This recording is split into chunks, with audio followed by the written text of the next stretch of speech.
It is often said that boundaries foster harmonious relationships among those who dwell nearby. Yet, I have come to understand that certain fences encompass more than mere limits. Certain fences conceal mysteries. I am Amanda Keene. I am 56 years of age. For more than 2 decades, this house has been my home. The backyard serves as my refuge, a retreat from all that remains unspoken. In the stillness of David's silence, from our union that gradually evolved into a mere cohabitation arrangement along the journey, from the pain of aging in a body that still recalls the sensation of touch, yet has not experienced it in years. He took up residence behind the neighboring house sometime in April. From the corner of my kitchen window, I first caught sight of him, immersed in his painting. He positioned a modest easel under the jacaranda tree, which cast its gentle shade over the distant edge of our shared fence. He donned headphones and a tank top, his arms kissed by the sun, hair pulled back in a loose, carefree manner. He appeared serene, as if he were a part of a different existence altogether. Initially, it didn't seem significant to me. A young man residing in his aunt's guest house. Respectful. Stillness envelopes the surroundings.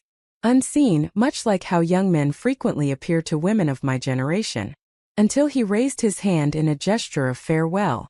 It was an ordinary moment.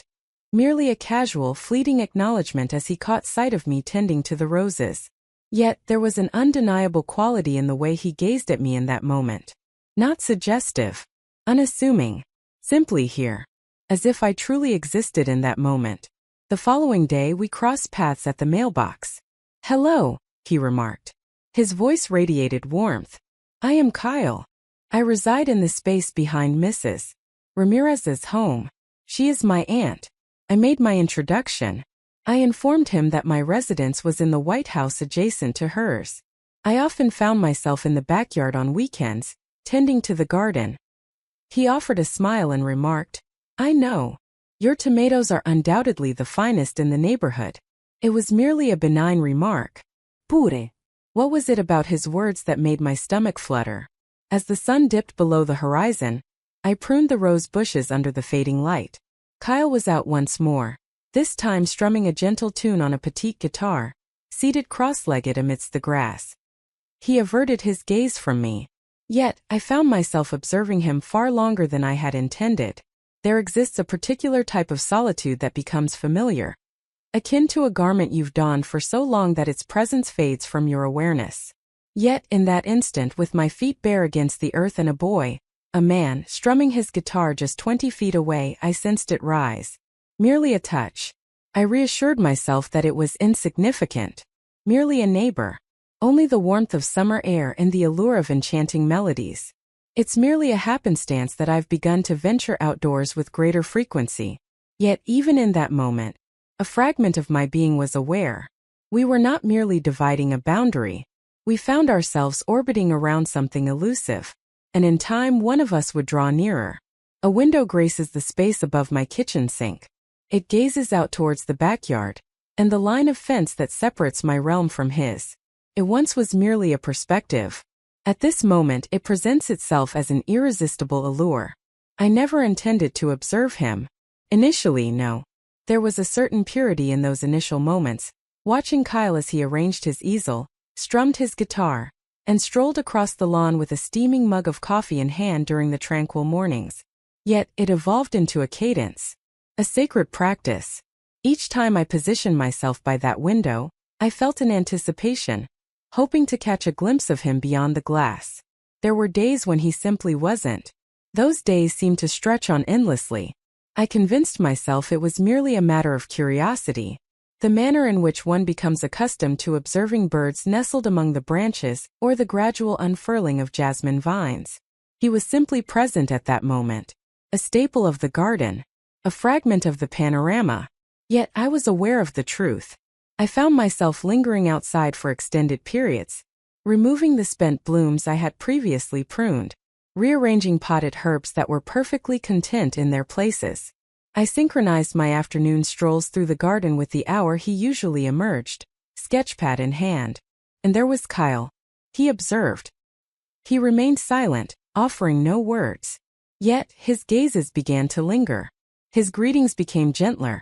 imbued with a sense of familiarity. At times he would simply refrain from waving. He would gaze at me for a moment that felt like an eternity, before turning back to his previous task. One evening I discovered him immersed in his art, pencil in hand, seated on the grass beside the fence. He glanced up, a flicker of surprise, or perhaps a hint of being discovered, as he became aware of my gaze upon him. He wore a smile. Then, in silence, he pivoted the sketchpad to face me from his seat. The garden belonged to me. Imperfect. Incomplete. Only a handful of gentle pencil strokes. Yet it was undeniably my own. I remained silent. I merely returned the smile. In that silence an unspoken connection lingered between us. A delicate understanding, both subtle and charged with emotion. The details of what I prepared for dinner that evening have slipped from my memory. Yet I can still picture the expression on his face bathed in that warm golden glow. And I recall the subtle tremor in my hand as I poured the wine. For desire does not always come crashing down like a storm. At times it seeps, deliberate and unhurried, through a fissure in the barrier, until the world surrounding you is drenched in its embrace. As the sun dipped below the horizon, darkness enveloped the world, and the power flickered away. It was one of those sultry summer evenings, warmth lingering in the atmosphere long after the sun had set. As I scrubbed the dishes, my gaze drifted to the twilight unfurling over the garden, and then in an instant everything came to a halt. The illumination, the refrigerator, the soft, steady hum of the ceiling fan. In that fleeting instant, the house enveloped itself in an unsettling silence. I slid open the glass door, inviting the gentle breeze to flow inside. As I stepped onto the patio barefoot, I found myself wrapping my arms around me, even in the embrace of the warmth. In that moment I caught sight of it, the gentle glow of flames, warm and unwavering, just past the boundary of the fence. Kyle. A small fire flickered to life in a stone pit I had overlooked, nestled in the distant corner of his aunt's backyard. The light flickered upon his features, creating shadows that captivated my gaze. He lifted his gaze and caught sight of me. "Are you without power as well?" he called, his voice smooth and relaxed. I inclined my head in agreement. "It appears so." He paused, uncertainty flickering in his eyes. Then, with a hint of timidity, "Would you like to take a seat for a moment? I happen to have a handful of additional chairs." I ought to have declined. I ought to have retreated indoors, ignited a candle, immersed myself in a book, and patiently awaited the return of the lights. I chose to stroll across the lawn instead. Without footwear. There are no justifications. The soft whisper of grass beneath my feet accompanied a stirring in my chest, teetering on the edge of curiosity, or perhaps courage. As I took my seat, I noticed his chair had been drawn a fraction closer to mine. The flames whispered gently in the space that separated us. The expanse above was a deep, inky blue, with stars gradually emerging into view. He offered me a chilled bottle of water. Our fingers grazed each other. In summary, our conversation was sparse. A brief note regarding the power outage. Some insights into his artistic expression. I inquired about the subject of his painting. "There are times I long to remain indoors indefinitely," he remarked. Then in a hushed tone, "Locations I wish to hold on to." Uncertainty clouded my thoughts, leaving me at a loss for words. I chose not to. Instead, I reclined in the chair and allowed myself to be quiet, genuinely quiet, for the first time in weeks, perhaps several months. At a certain moment our knees made contact. Only with a gentle touch. Neither of us stirred. The flames crackled and popped. A gentle wind whispered through the branches of the trees. In the distance, a solitary bark echoed before fading into stillness. In that vast expanse, that serene, shimmering stillness, I sensed a connection blossom between us. It was not a kiss. It is not a confession. Yet, it is the inception of the instant that precedes both. I finally rose, mindful of preserving the enchantment that surrounded me. "I appreciate it," I replied. "For the chair.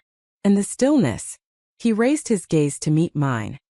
His eyes have deepened in hue now, more inviting. At any moment. As I retraced my steps through the gate and onto the lawn, I refrained from glancing back. Yet I sensed his gaze upon me. In that moment a piercing clarity washed over me, revealing an undeniable truth. This night would remain etched in our memories forever. Neither of us could continue the charade of ignoring what we both knew was there. 2 mornings later, it appeared on my porch. No note. Silenced the doorbell. Merely a flat brown envelope, resting softly against the screen door, as if it had chosen that serene moment at dawn to make its presence known. With fingers quivering in anticipation, I pried it open, a sense of certainty washing over me about its sender, even before I glanced at the return address. Within lay a watercolor.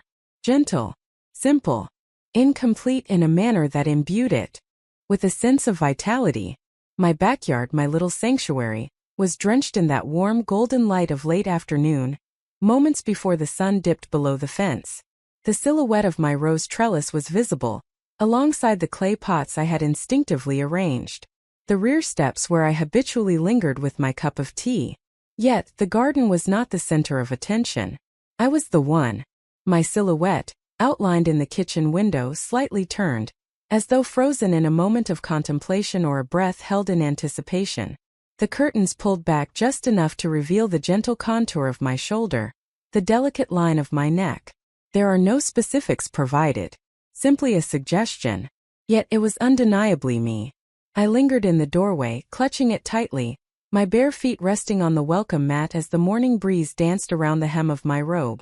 My chest throbbed with an unnamed sensation. He had been observing me as well. Not with desire, not with audacity, with careful consideration, with attention. It was the sort of picture a man captures when he has encountered something he wishes to hold on to forever. Not to own but to safeguard. I found myself at a loss regarding what to do with it. I chose not to share that with David. I hadn't even considered it. It had been weeks since he had inquired about anything personal, perhaps several months. Instead, I carefully enveloped the painting in a gentle cloth and tucked it away in the depths of my closet, concealed behind a dusty shoebox brimming with birthday cards long forgotten. Throughout the remainder of that day, I navigated my home as if I were cradling something delicate within me, free from blame. Not at this moment, merely the initial burden of desire. That evening, as I lingered by the window above the sink, I caught sight of him once more, bare feet resting on the cool grass, gaze lifted toward the heavens. He made no gesture of acknowledgement. Yet he maintained his gaze as well. In that prolonged, silent communion across our yards, I sensed a connection that words would only diminish. He had captured my essence on canvas. And now, I found myself unable to feign that we hadn't embarked on this journey. The tempest arrived unexpectedly. A fleeting Southern California summer explosion, swift, untamed, and gone before it ever really took hold. As I ventured outdoors to prune the withered leaves from the hydrangeas, a solitary drop landed softly on my cheek. As I approached the steps, the heavens had unleashed their downpour. The rain descended in heavy, shimmering cascades, drenching the garden almost instantly. I stood on the porch, my bare feet touching the cool wood, breathless as I observed the descent. The fabric of my robe wrapped tightly around my arms. Thunder rumbled in the distance, gentle yet near enough to set the air vibrating. At that moment he came into view. Kyle dashed across the verdant expanse bare-chested, clutching his sketchbook like a shield above him. With 3 long strides, he reached the shared fence, then turned to face me, his eyes locking onto mine through the relentless downpour, a grin spreading across his face. "Do you mind if I stay here with you for a while?" he called. I ought to have mentioned that it was perfectly acceptable for him to remain beneath his own awning. I ought to have waved, offered a smile, and retreated indoors. I chose to unlock the gate that separated our yards. He glided across the distance that separated us, embodying the effortless grace he always possessed, as if gravity were merely a fleeting notion. Raindrops cascading from his hair, his skin illuminated by the soft glow of the porch light. As he moved under the shelter of the overhang, our proximity intensified. Excessively near. He offered me the moist sketchpad, chuckling gently. I was reluctant to spoil it. I grasped it from his hand, our fingertips grazing against each other. "What project were you engaged in?" He paused, uncertainty flickering in his eyes. "I'm still contemplating. Yet it continually circles back to light." We lingered in silence for a moment, both soaked, both still. Suddenly the wind changed direction. A fierce wind whipped through, dousing the porch in a cascade of rain that drenched the front of my dress. "Here," he declared, advancing with purpose, extending his hand. His hand softly pulled the edge of my robe together, fingertips brushing against the skin just beneath my collarbone. "Unhurried. Proceed with caution. Unrushed, unassuming, simply here." I let him continue without interruption. My breath hitched. Our gazes intertwined. In that moment of stillness, that fleeting suspended moment, everything transformed. His hand seemed to hover, lingering for a heartbeat longer than necessary.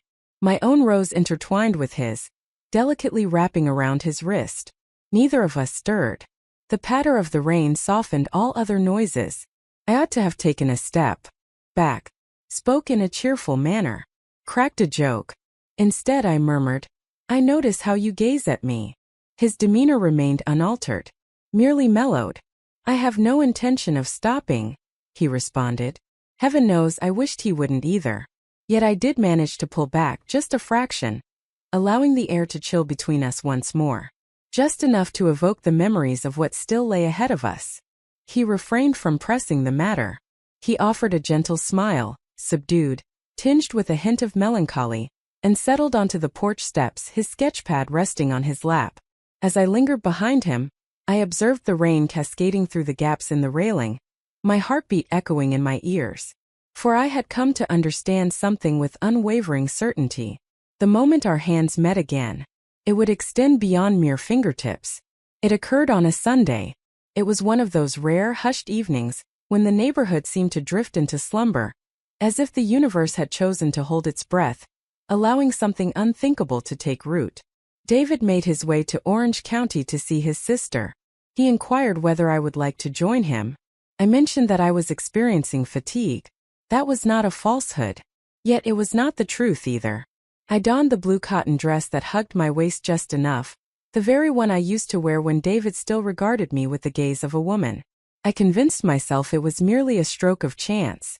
I didn't choose my outfit for Kyle. I hadn't been wishing, hadn't been scheming. Yet, the tremor in my hands as I poured my morning tea revealed my inner turmoil. He had already made his way outside by the moment I set foot onto the patio. Once more my feet touched the earth unshod. A brush nestled behind his ear, a palette held firmly in one hand. His gaze lifted as the sound of my door softly clicked open. His gaze lingered on me, unwavering. It lingered. "I didn't expect to find you here today," he remarked, approaching the fence. I gave a slight shrug, a gentle smile playing on my lips. "I have reconsidered." Our conversation was sparse. Only that. These are precisely the words that emerge when the true sentiments threaten to ignite a blaze. At one moment I found myself stepping into his yard. I can't recall making that choice. The warmth of the sun enveloped my arms, while his gaze lingered on my face. He sat beneath the tree, a sketchpad balanced on his knee.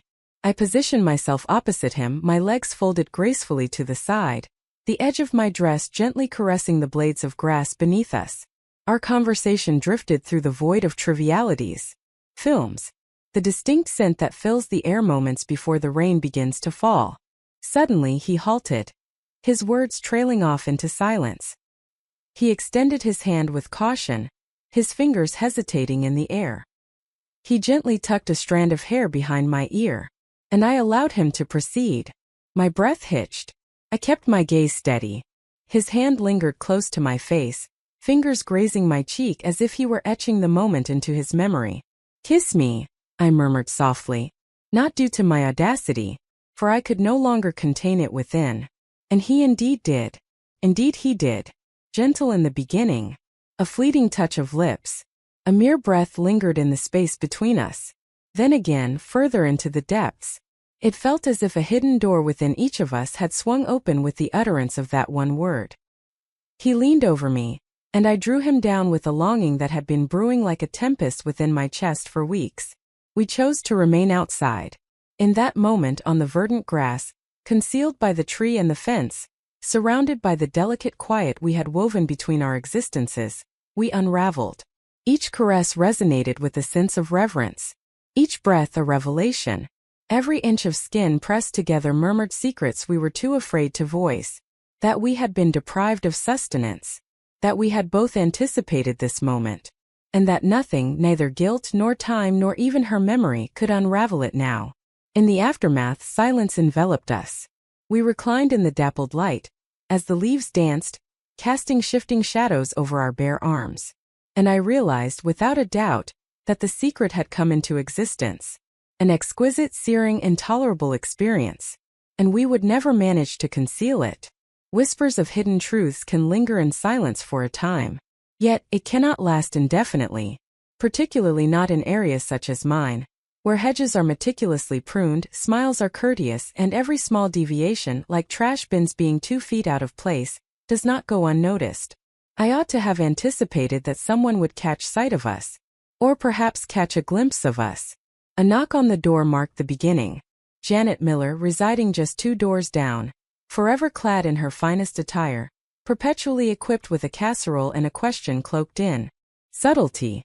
On that day, there were lemon bars accompanied by an overly radiant smile. "I don't mean to pry," she started, a phrase that inevitably signals her intent to do just that. "I just wanted to bring this to your attention. Mr. Tran, you know, the gentleman with the surveillance cameras?" He brought up an unusual occurrence captured in his footage from the other night. I maintained a composed expression. "Oh," I spoke, relaxed yet cautious. "What sort of peculiar?"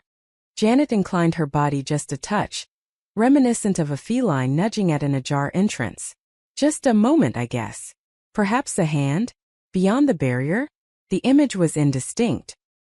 He suspected it could have been some children, but, truth be told, he remained uncertain.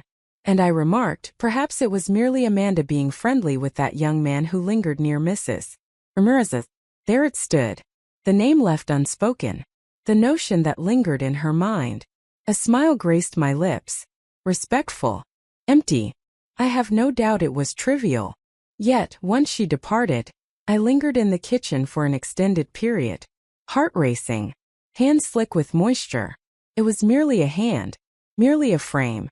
Yet it sufficed. That evening, I stepped into the backyard as if the grass itself might cast judgment upon me. Kyle sat outside, nestled near the tree, a sketchpad resting beside him. He glanced up upon noticing me, and there must have been something in my expression, for he rose instantly. What transpired? I conveyed my thoughts to him. The palm. The lens. The neighbor's doubt cloaked in sweetness and tangy lemon treats. He remained calm. He approached me, drawing near, and brushed my arm softly. "We shall exercise greater caution." Yet I could perceive the change in his tone, the tautness coursing through his frame. The exquisite abandon of our actions was abruptly enveloped by the weight of repercussions. Sleep eluded me that night. I reclined in bed beside David, who murmured something in his slumber and turned away from me, as he always did.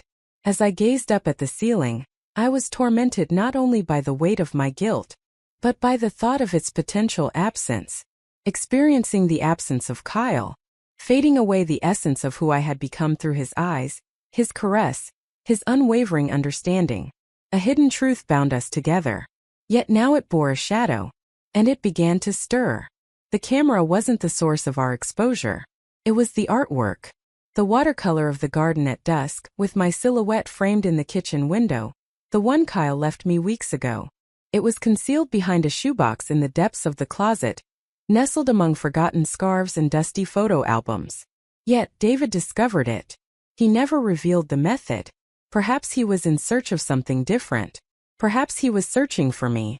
As I returned home from work one afternoon, I discovered him in the living room, the painting resting on the coffee table like an open wound he was uncertain how to tend to. He averted his gaze as I entered the room. Simply asked, "Who is he?" My throat constricted. I might have chosen to deceive. It was described as a present from a student, an artist from the community, a digital purchase. Yet the tenderness in the artwork, how it ensnared my senses, felt overwhelmingly personal, uncomfortably authentic. I remained silent. Naturally, that was an answer in itself. David rose to his feet. Not with anger. Not with a shout. Simply weary. "I sensed that something was amiss," he remarked. "I never imagined it would be right next door." His voice remained steady. Yet mine did. It was never my intention for this to occur. He cast his gaze in my direction then, truly examined. Indeed you did. I felt compelled to engage in a debate. I wished to express that it was sorrow, isolation, the hushed demise of a union from a distant past. I longed to share with him the depths of my invisibility over the years, how a simple glance across a fence had rekindled the sensation of being truly seen. Yet, none of that would have held any significance for him. Ultimately, I found that I had not embraced the truth. I had selected a hidden truth. Is your heart drawn to him? What do you think? David inquired. I parted my lips. It has been closed. I'm at a loss for words. I finally murmured. Yet, it's the sole experience that has truly felt vibrant in what seems like an eternity. He refrained from raising his voice. He did not slam the door. He didn't even suggest that I should go. He entered the bedroom, closing the door softly behind him. And that was even more dire. For in certain moments, silence fails to bring tranquility. At times, silence serves as a form of retribution. Later that night, I found myself on the back porch, the stars twinkling faintly overhead, as I gazed toward Kyle's window. He found himself within, isolated, yet anticipating. I chose not to approach him. That night was different, for the matter we had concealed between us had been brought to light. Now the inquiry shifted. It was no longer about its authenticity. It was a question of its worth. It was on a Tuesday that he confided in me. As I returned from a long day at work, keys still grasped tightly, the burdens of the day lingering on my shoulders, I caught sight of him standing by the gate that separates our yards. He remained expressionless. This time it's different. I'm leaving, Kyle murmured softly. The week draws to a close. The atmosphere surrounding us remained still. The very air seemed to pause, as if the wind itself was caught in a moment of anticipation. I refrained from inquiring about the reason. I was already aware. The neighbors had begun to observe. The looks had intensified. Even Aunt Ramirez had taken him aside after church on Sunday. He kept her words to himself, yet the truth lingered in his gaze long after. Regret. Perhaps it is merely fatigue. And after David discovered the painting, an unspoken change had occurred between Kyle and me, not in the way our fingers met, but in the moments we lingered before the connection. I approached, my fingers wrapping around the weathered edge of the wooden fence that had long stood between us. At this moment it seemed merely like an accessory, something masquerading as a guardian. Where shall you venture? I inquired. He gave a slight shrug. Perhaps a return to Portland. The remnants of my old studio remain, steadfast in their place. I possess companions.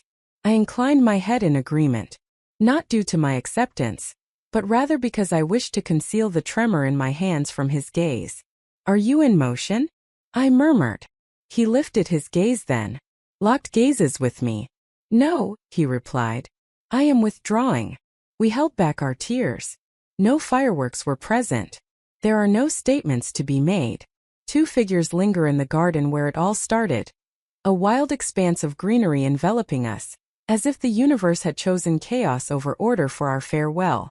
He advanced with purpose, seized my hand. He pressed his lips against the inside of my wrist, not my lips, not my neck, but the truest part of me where the blood pulsed just beneath the surface. I will forever hold you close, he whispered. And then he departed. At that particular instant, no. Yet, in the days that ensued, I observed his essence gradually fade away. The easel, the sketchbooks, the fire pit he once ignited during the blackout. Everything is ready and packed up. Everything has vanished. As Friday arrived, the guest house stood vacant. In the quiet of my backyard that night, with the moon hanging low and the garden enveloped in stillness, I came to a profound realization.